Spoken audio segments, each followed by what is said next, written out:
13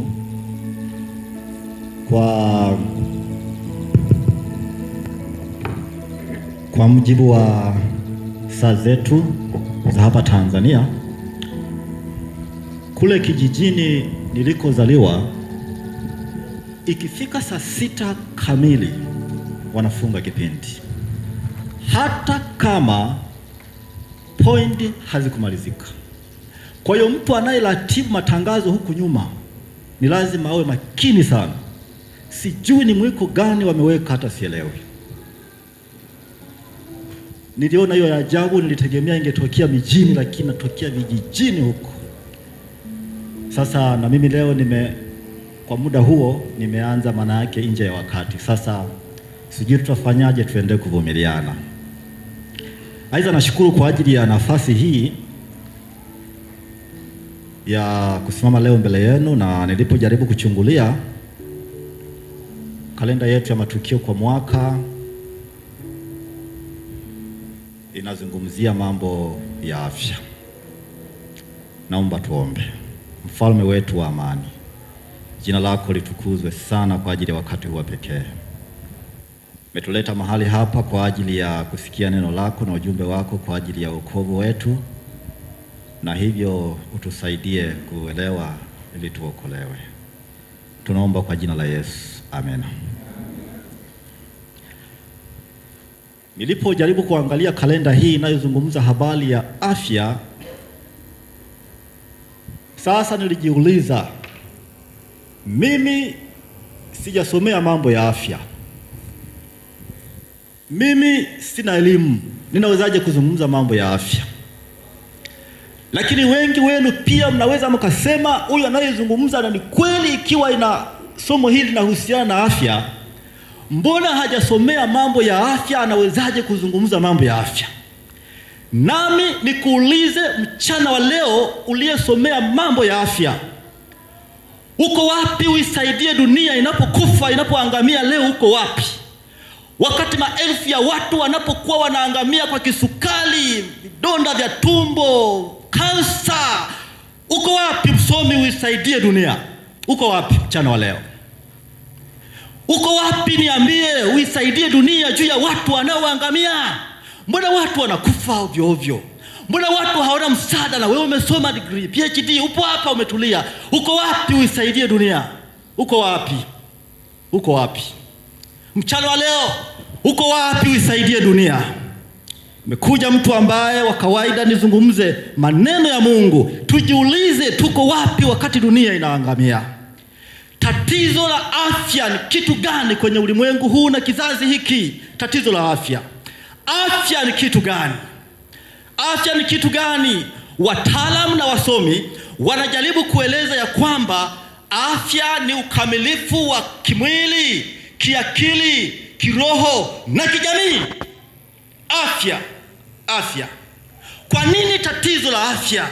Ukiwa na afya mbovu, nikiwa na afya mbovu siwezi kusoma Biblia. Nikiwa na afya mbovu siwezi kuomba.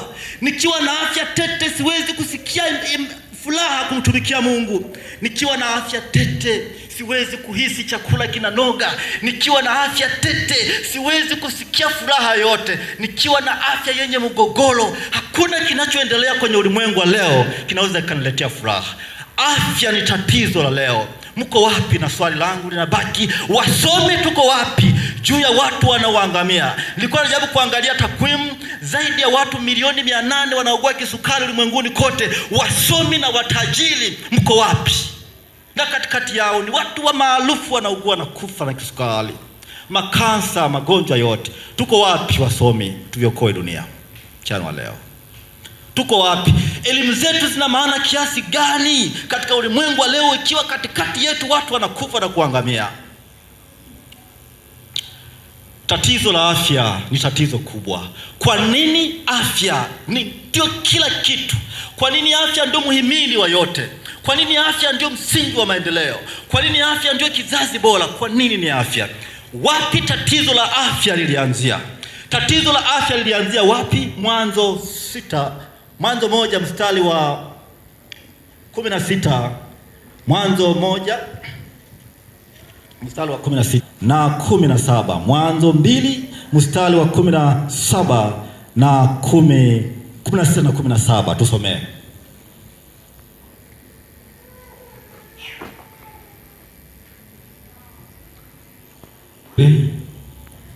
Kumi na 16 na 17. Neno la Bwana linasema, Bwana Mungu akamwagiza huyo mtu akisema, matunda ya kila mti wa bustani waweza kula. 17. Walakini matunda ya mti wa ujuzi wa mema na mabaya usile, kwa maana siku utakapokula matunda ya mti huo utakufa hakika. Tatizo kubwa la afya, muhimili na msingi wa afya ni nini?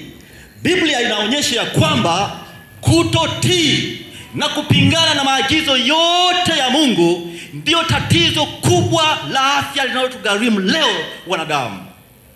Kile Mungu alichosema tusifanye nasi tukafanya, tumeleta tatizo kubwa la afya. Bwana Mungu alipomwagiza Adamu wa kwanza kwamba mimea hii, matunda haya mtaweza kula, lakini haya msile. Adam na Hawa alipokutana na mdanganyifu huyu, aliposhawishika na kula tunda hili lililokatazwa, tatizo kubwa la afya lilianzia hapa. Hata leo tunaweza tukashuhudia vipi mtu akikwambia usitumie sukari kwa sababu ina madhara 1, 2, 3 na ukatumia. Wewe umevunja kanuni kwa sababu umeambiwa usifanye na umefanya. Tatizo la afya duniani lilianzia katika kutotii maagizo ya Bwana. Ndugu zangu, mpaka leo tatizo hilo limeendelea kuwa ni kubwa kabisa la kutotii. Kutii maagizo ni jambo la msingi katika wakati wa leo. Linaweza kuwa ni maagizo yaliyotolewa na wazazi wako. Wazazi kama watu waliozaliwa mbele yako wanaweza wakakuagiza mambo haya, usifanye, nawe ukafanya na ukaangamia, kwa sababu wao wamepewa mamlaka na Mungu wa kuelimisha na kutunza. Kwa hivyo wana kila jambo la kukwambia. Wakikwambia jambo ni vema ukaacha. Agizo hili la afya amri yote inaweza ikatolewa aidha na kiongozi wako wa dini ya kwamba jambo hili si vema kulifanya, na pale utakapolifanya wewe umevunja agizo na unakabiliwa na matatizo makubwa. Inaweza likawa ni agizo lilotolewa na Mungu. Mungu anapotoa maelekezo juu ya jambo 1, 2, 3 tusifanye, pale tunapofanya ndio tatizo linaanza. Kwa tatizo kubwa la afya, ndugu zangu, ni kukataa au kwenda kinyume na maagizo ya Mungu yaliyopo leo katika neno lake na katika watu waliopewa mamlaka. Tatizo la afya. Katika mambo hayo manne ninaweza nikazungumza mawili tu, mengine yakiwa yamejumuishwa. Tatizo kuwa na afya kimwili. Unaweza kuona tu hata ukiumia kidogo tu kwenye mguu wako, maumivu yote yanashamiri mwili mzima, na maumivu yote yanapanda kwenye moyo, na kutoka kwenye moyo yanatawanyika mwili mzima. Hata kama ukihisi kuchoma na jambo fulani, hata kama unaumwa tumbo, hata kama unaumwa malaria, hata kama unaumwa nini, mwili wote unahisi kuumwa. Tatizo la afya ndio muhimili wa kila jambo. Na ukijaribu kuangalia tatizo kubwa kati ya yote, ukiondoa utii wa maagizo yote ya Mungu, kinachofanya hapo ni mtindo wa maisha. Hicho ndio kinachofuata kwa ajili ya uharibifu wa afya. Mtindo wa maisha umetushinda watu wengi katika ulimwengu wa leo. Mtindo wa maisha. Na agizo hili linasema tangu mwanzo Mungu aliweza kutoa maagizo ni aina gani ya vyakula tunaweza tukavitumia kwa wakati huu. Tunaweza tukavitumia, lakini tumeweza kwenda kinyume kabisa na maagizo hayo. Leo tunaona matokeo ya kuvunja kanuni hizo za afya. Tunaona matokeo yake ni makubwa sana. Mungu unaposoma katika kitabu cha Mwanzo alitoa maelekezo, mboga, matunda na mbegu ndio kitakuwa ni chakula chenu kama wanadamu. Na Adamu na Hawa amewekwa pale, alitumia chakula hiki kwa usalama na ustawi kwa ajili ya afya yake. Lakini maarifa yameongezeka leo, watu wengi tumejitafutia vyakula vyetu wenyewe na tunavitumia kwa ajili ya manufaa yetu, kukidhi haja ya moyo wetu, lakini vimekuwa na matokeo mabaya yanayoangamiza mno. Tatizo la afya. Mko wapi wasome katikati ya ulimwengu ambao unaangamia na afya na tatizo la afya? Mahospitali yanajengwa kila wakati. Kama leo unaweza kuona, unaweza ukapata fedha kwa haraka na usio na ubishi, uwe na hospitali au uwe na famasi, unaweza ukawa na fedha kwa haraka mno. Kwa nini? Kwa sababu umeshikilia kwenye kitengo muhimu cha afya ya binadamu. Afya ya binadamu katika suala zima la mtindo wa maisha limeweza kujengwa na mambo mengi mno, na mambo mengi mno. Mambo gani? Mwili unahusisha mambo mengi. Kwanza ni namna gani tunakula. Tunakula nini? Tunakula wakati gani? Kwa nini tunakula? Naposoma katika kitabu hiki cha Mashauri juu ya lishe, kimeeleza kwa usahihi sana mtindo wa ulaji. Kwanza kinatoa ushauri namna ya kula. Kinasema unapokula hakikisha masaa si chini ya 5 yamepita, ndipo uweze kuweka chakula kingine tumboni mwako. Ukifanya hivyo, ukila kabla ya hapo, chakula kile cha kwanza kinawekwa kama sehemu ya makapi na mabaki, halafu kinaanza kushambuliwa kile chakula kilichokuja baadaye. Kwa hiyo kinakaa. Kwa hiyo unalipatia shida tumbo la usagaji na mmeng'enyo mno. Kwa hiyo tusiwe watu wa kutafuna. Yaani umeona kalanga umenunua, umeona kitumbua umenunua, umeona samaki na kurukuru umenunua, umeona nini, kila kitu wewe unanunua tu. Masaa 5 hajapita unaleta shida kwenye tumbo. Hilo tunazalisha tatizo kubwa kila siku zinapokuwa zinaenda. Kwa hiyo mlo baada ya mlo ni lazima aidha masaa 5 yapite.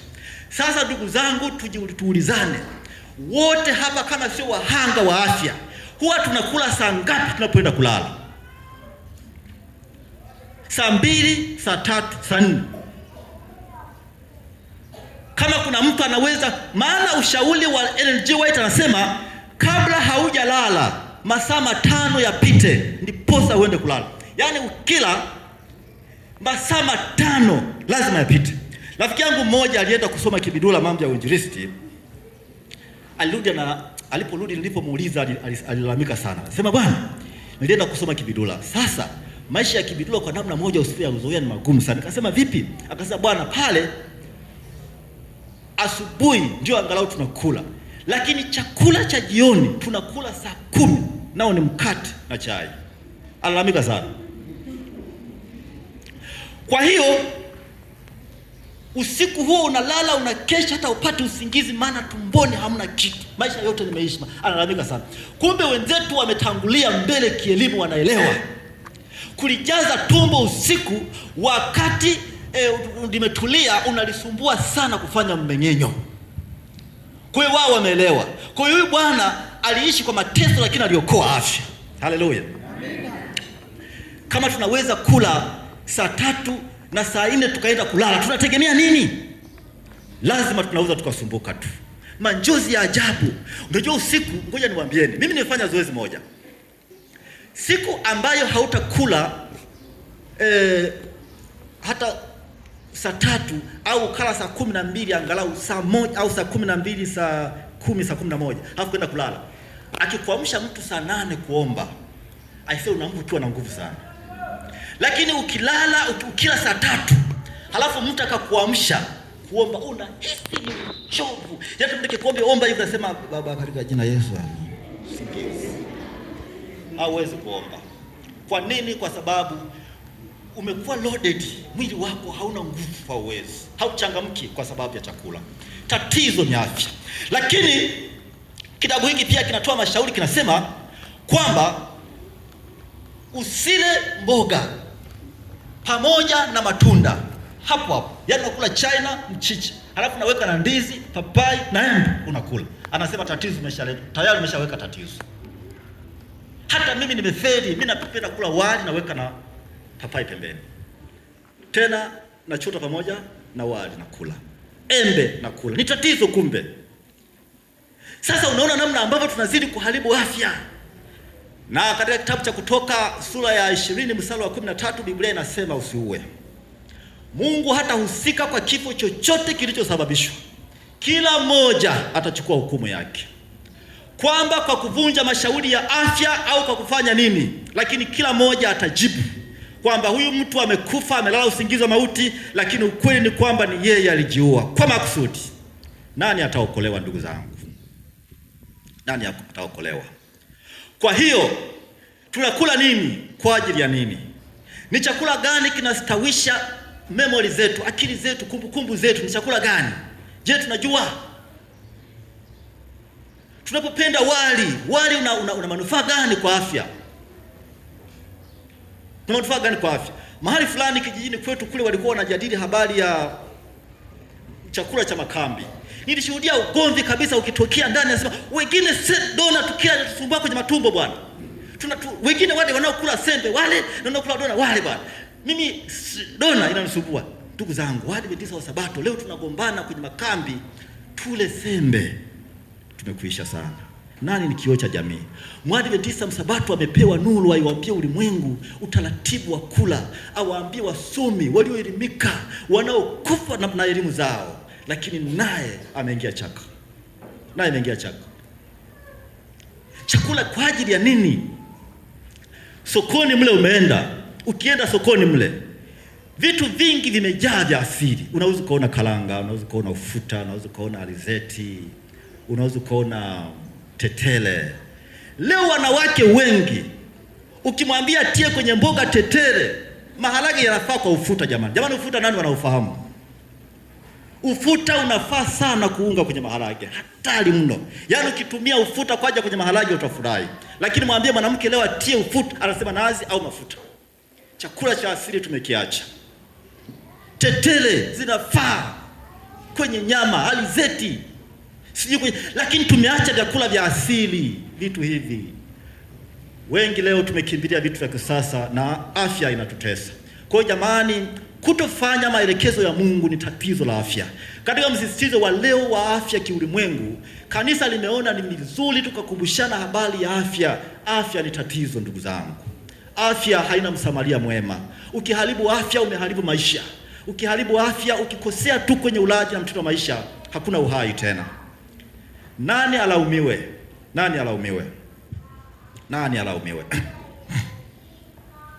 Sasa katika swala zima leo ambalo linaleta mgogoro ni ulaji wa nyama. Ulaji wa nyama umekuwa ni tatizo kubwa linaloleta mgogoro. Kwa mujibu wa roho ya unabii, nyama ililetwa Nuhu alipewa permission ya kula nyama kwa muda mfupi sana kwa ajili ya gharika ilipokuwa imeangamiza dunia yote, wote wa asili ukawa umeangamia. Kwa hiyo mwanadamu huyu Nuhu alipewa nafasi ya kula nyama kwa muda mfupi, lakini ukweli ni kwamba alitakiwa arudie asili yake. Ni ipi? Tangu mwanzo. Kwa hivi vilivyozaliwa baadaye inatakiwa tu visichanganye, lakini viturudishe nyuma kabisa kwenye asili. Agizo la Mungu lilikuwa ni nini? Katika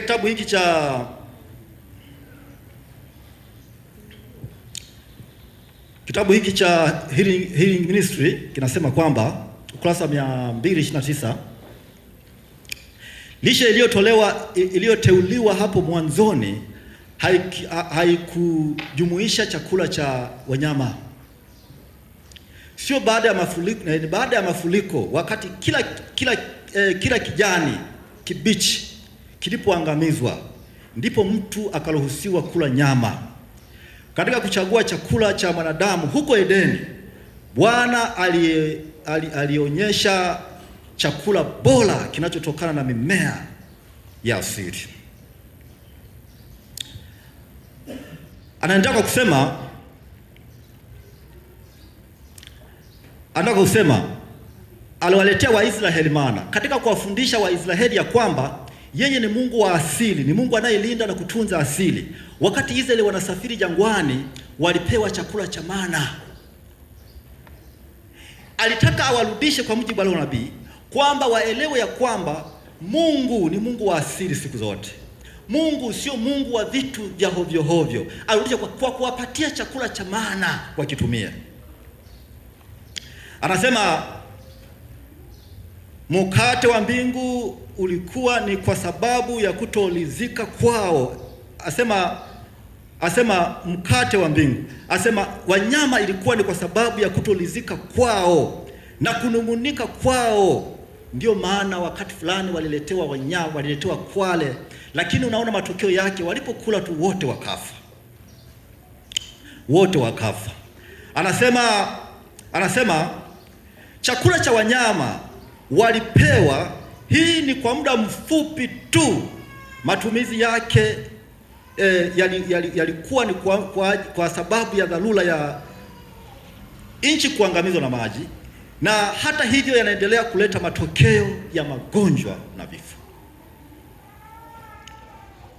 Mimi sio mtaalamu wa mambo ya afya, lakini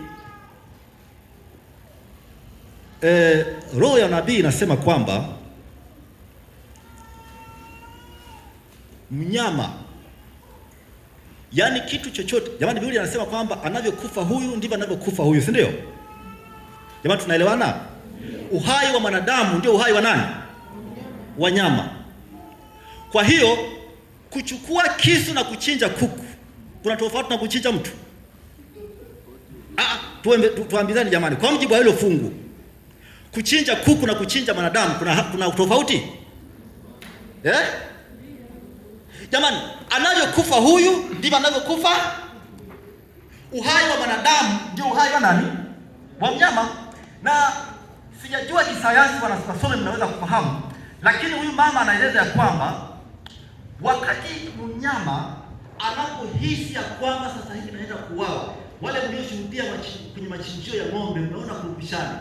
Ng'ombe akijua leo unaenda kuchinja, unaona vita yake, anakuwa na kurupishana sana. Mnyama yoyote, hata kuku mshika kirahisi, ulikimbiza, ulipomkimbiza alijua, mbona leo huyu mfugaji alikimbiza sana, kuna shida gani? Sasa anasema wakati huyu mnyama anajua ya kwamba sasa hivi saa yangu ya hatari imefika, anasema mwili wake unatengeneza sumu. Yaani kushana za kushikwa na kuchukua kisu na chinja, anasema zinatengeneza sumu kali sana. Zile sumu zinaenea nyama yote. Unapokuwa unakula tayari umekula sumu. Hiyo sayansi ya Mungu, sio yako. Kwa hiyo tunapokuwa tunakula nyama, kwa kweli inaonekana inanoga, lakini imekuwa na madhara. Na mwandishi na Ellen White amesema imeendelea kuleta madhara makubwa ya vifo vingi leo. Vifo vingi sana.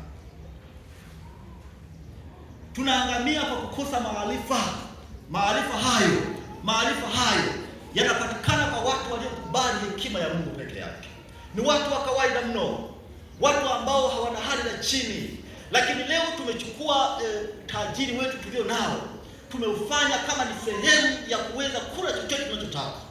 Utajiri tulio nao leo umetufanya tufanye chochote. Angalia maelfu ya watu wanaoangamia leo, watu wenye vitambi wanaangamia. Mwaka fulani nilibahatikaga kwa bahati sana, nikaendaga China. Sasa wale wa China tulitembea na kaka zangu wafanya biashara wa Dar es Salaam, wakiwa wanene wenye vitambi. Sasa mimi nilionekana kama hivi ninavyoonekana. Wale wa China wakawa wanasema, mbona huyu mwenzenu yupo hivi? Kwa nini hampo kama huyu? Si unanielewa? Hivi nani atakuwa jidai hapo? Ni mimi au huyu mnene? Yaani wale jamaa wanawahurumia wale kaka zangu na ndugu zangu waliojaa wamenenepa, wanasema mbona hampo kama huyu hapa? Kwa wakawa wanashangaa sana. Kwamba hivi unawezaje kunenepa namna hii? Una tumbo namna hii. Hivi ndio afya? Basi mimi nikatoka kifua mbele, nikasema kumbe hii ndio afya inayotakiwa. Kwa hiyo tatizo la afya, ndugu zangu, linahitaji kutunzwa kwa kiwango cha juu mno, vinginevyo itakula kwetu. Lakini swala la afya linahusisha mazoezi. Katika kitabu cha Timotheo, hebu moja tusomee Timotheo wa tatu, hebu tufungulie hapo. No, Yohana wa tatu moja mstari wa 2 anasemaje? Mstari wa 2, Yohana 3:1-2. Yohana wa 3:1 mstari wa 2 anasema, mpenzi, naomba ufanikiwe katika mambo yote na kuwa na afya yako kama vile roho yako ifanikiwavyo. Jamani, hitaji la Mungu ni kuona tunafanikiwa katika nini? Afya. Katika afya. Hilo ndio hitaji la Mungu. Mungu hafurahii kufa kwa kifo cha mapema kiasi hiki. Ni kweli dhambi imetuumiza, lakini kifo cha mapema Mungu hata akifurahii kabisa. Wengi wetu tumeingia kusema ya kwamba mapenzi ya Mungu yatimizwe katika vifo vya mapema. Mungu hata hakuamua vifo mapema. Vingi vilisababishwa na sisi. BP yamekuwa ni magonjwa hatari katika ulimwengu wa leo, magonjwa yasiyo kuambukizwa. Nani aiokoe dunia, ndugu zangu? Nani aiokoe dunia? Mungu wetu anatuonia huruma, kila siku anatupatia maonyo, anatupatia machapisho, tusome tuelewe, lakini hatukuwa tayari. Afya ni tatizo, ndugu zangu, katika ulimwengu wa leo ambao wengi wetu unatusumbua mno. Na afya ikihusisha pia mazoezi. Wakati Adamu na Hawa amewekwa katika bustani ya Edeni, alipewa kazi ya kufanya, na kazi hiyo ya kufanya ilikuwa ni nini jamani? Kulima na kuitunza bustani ile ya Edeni. Yaani kitendo hicho tu Mungu alikuwa na makusudi yake. Yaani hiyo ilitosha kumletea huyu mwanadamu mazoezi ya kuleta afya katika mwili wake. Matokeo mengi leo tu ambayo tumeyaona yamekuwa ni kwa sababu ya hatuna kazi tunazozifanya. Unaona Wahindi hawa Wasilango wanakimbia barabarani humo, wanajaribu kupunguza miili yao. Sasa wamechelewa. Wameanza mazoezi wakati tayari madhara yametokea. Kazi za mikono zimekuwa na afya angalau. Jina la Bwana litukuzwe kwa wamama angalau. Wamama zile kazi za jikoni za kurupushani angalau zimewapunguzia kidogo athari kwenye miili. Yaani kurupushani amechukua sahani, ameosha, amechukua hiki, amefanya hivi, amechukua hiki, amefanya kidogo, zinawasaidia sana. Lakini ukweli ni kwamba pasipo mazoezi miili yetu haiwezi kuwa na afya. Mimi nilipata mazoezi muda fulani,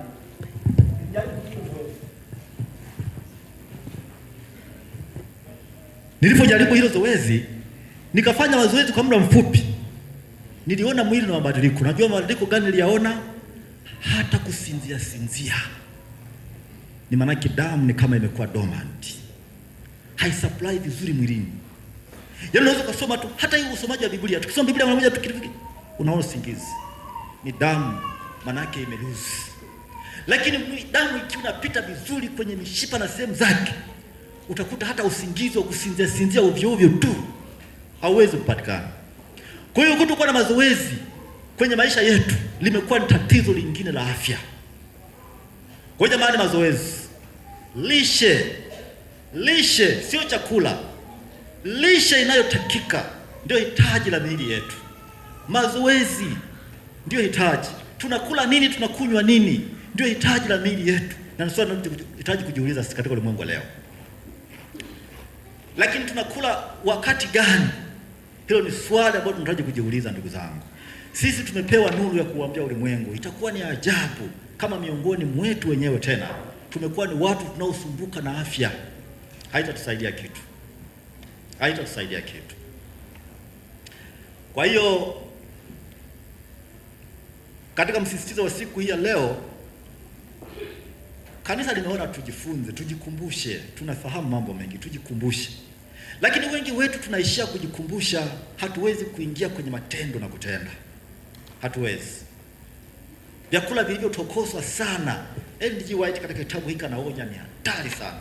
Anaonya mno kwamba tusipende kutumia chakula kilichotokoswa sana, kimekaangwa, kinapoenda huku kwenye miili kinakuwa na uchafu na makapi, hakiendi kuwa na afya. Lakini wababa leo, vipi ukiandaliwa chakula tu kilichogeuza hivi, unahisi kama huyu mwanamke hawezi kupika na unaweza mkagombana? Na sisi tunapenda makaangizi yaliyoenda mbali, na huku tukiendelea kujichinja na kujiumiza zaidi. Mafuta kidogo yatumike, ikiwezekana situmike kabisa. Mboga zilizopikwa tu. Unajua zamani wengine tumekulia maisha magumu sana. Miongoni mwenu hapa hamjawahi kuona maisha magumu tangu mtazaliwa. Sisi tumeona maisha magumu. Wakati viungo vimekosekana katika familia, maisha ni magumu. Wazazi walikuwa wanapika labda mboga ya majani, mboga ya maboga, ili kuilainisha. Walikuwa wanatia nini, ndugu zangu, tuliokuwa zamani kwenye maisha mazingira magumu, hususan tuliokuwa kwenye mazingira magumu, walikuwa wanatia nini wazazi? Kitu gani? Magadi. Kwingine magadi, lakini kwetu kule walikuwa wanatia unga. Yaani huu unga huu wa mahindi ukitia kwenye ile mboga inalainika kweli kweli. Nendeni mkajaribu. Ukitia na chumvi, chakula kinashuka, hujawahi kuona. Hamna mafuta wala nini. Unga ule usitie mwingi, kiasi fulani, mboga ile ni laini kweli kweli. Nimewapa somo hilo leo, ndani mkatumia. Tuliona maisha hayo kama ni maisha magumu sana, lakini kumbe yalikuwa yanaokoa afya zetu. Tuliona maisha magumu sana. Vipi leo hii wapangaji, ukipika chakula cha dona, hata tu utamani upike mbele ya wapangaji wenzako? Tupo hapa miongoni mwetu. Kwa nini? Wanasema tunakula chakula kichafu, kisicho na afya. Hiyo inaashiria ni maisha magumu.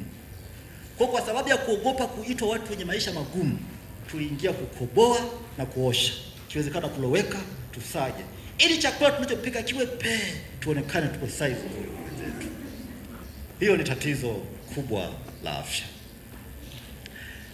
Lakini ninapokwenda kumalizia, ndugu zangu, nisizungumze mambo mengi kwa sababu tumeanza kwa muda uliokwenda sana.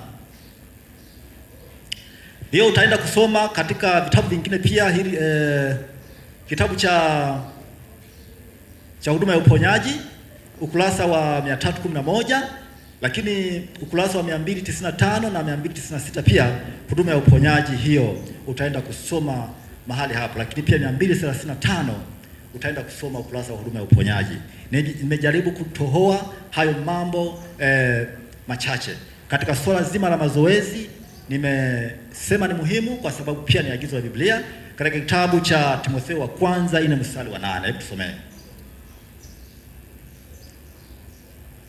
Timotheo wa kwanza 4 mstari wa 8 anasemaje?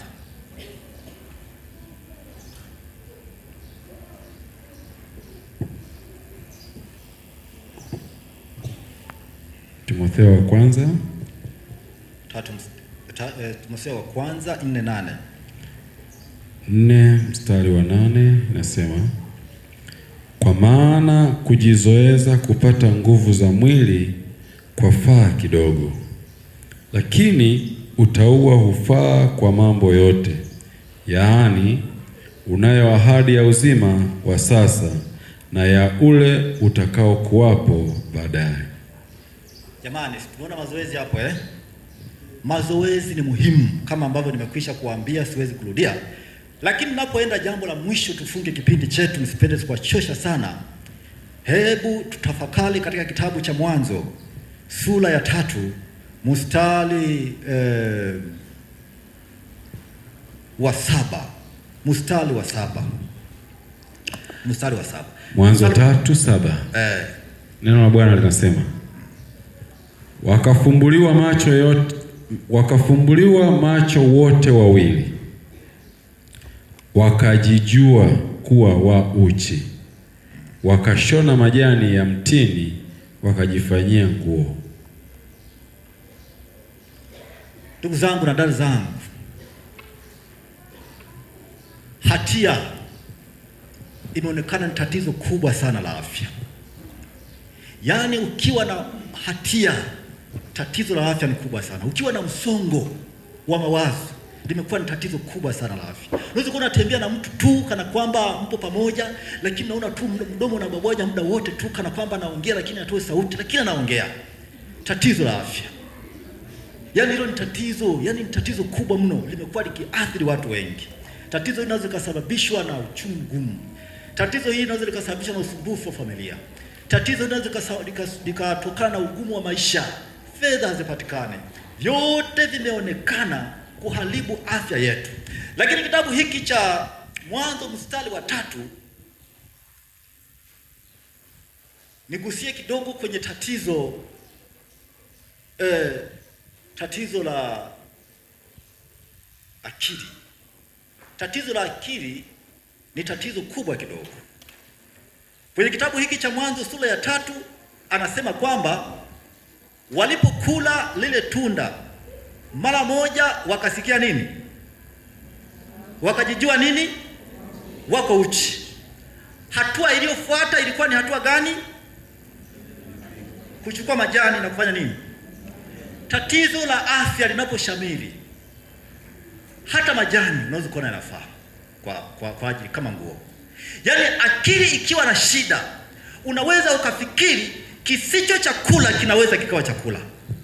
Akili ikiharibiwa, unaweza ukafikiri majani ni nguo.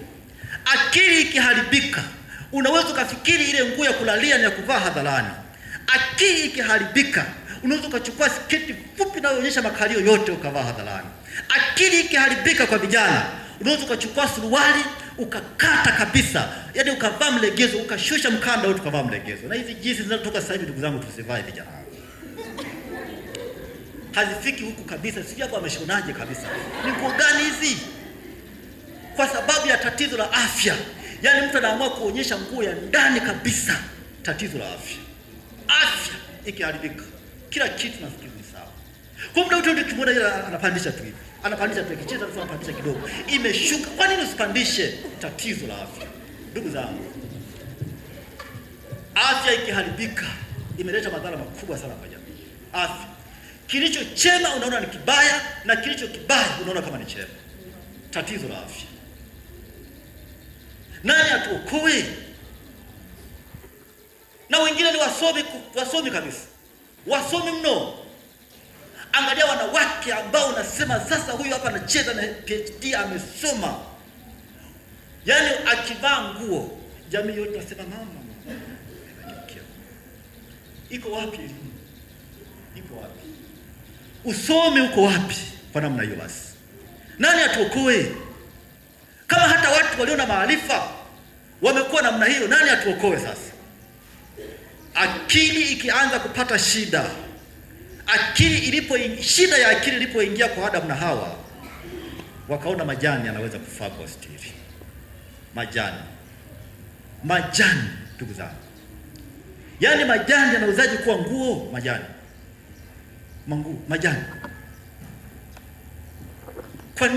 Kwa nini tatizo la akili limeleta shida namna hii?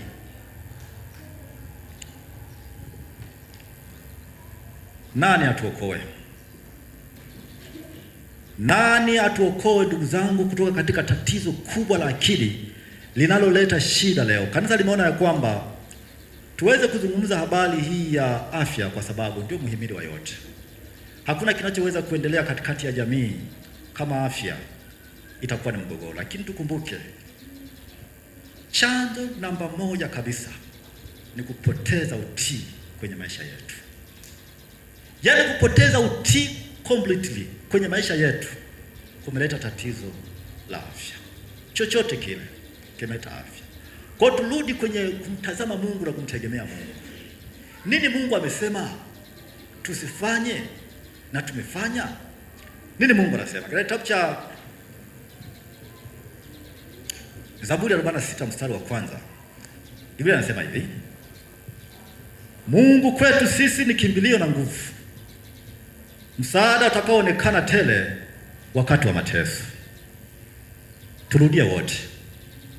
Mungu kwetu sisi ni kimbilio na nguvu, msaada utakaoonekana tele wakati wa mateso. Mungu na atubariki sana kwa jina la Yesu. Amen. Mwimbishaji, karibu. Tusimame na wimbo namba 156.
Tusaidie vyema kuweza kuzitunza afya zetu, kwani tukiwa na afya njema tutaweza kuifanya kazi yako, hata mambo yetu pia yataweza kwenda vyema.